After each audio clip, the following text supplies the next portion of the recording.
खबर शामिल करते हैं सियालकोट से। रिपोर्ट ब्यूरो चीफ सियालकोट रियाज भट्टी। सियालकोट थाना सदर के इलाके गांव फैज़ाबाद मलोचत में अरूज मरियम कैथोलिक चर्च पर पादरी चार्ल्स यूसुफ और साथियों का हमला।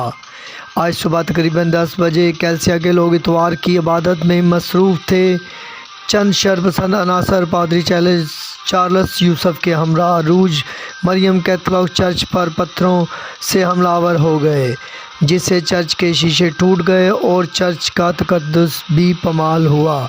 चर्च इंतज़ामिया लोगों ने शदीद एहतजाज किया और अपने गमो गुस्से का इजहार भी किया और मुल्ज़मान की फौरी गिरफ़्तारी का मुतालबा किया और 15 की कॉल पर DSP और SHO ने मौके पर पहुंचकर 2 अफराद को हिरासत में ले लिया और कार्रवाई का आगाज़ शुरू कर दिया।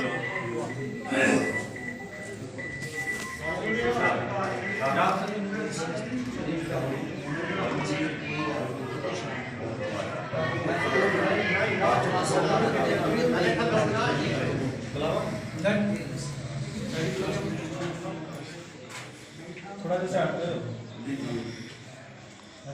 हाँ जी नहीं शीशे नहीं मैं तब्दी लगी है चलो मैं करदा कोशिश मुंडा कोई घर मैं सब शीशे तक लड़ाई हुई सी।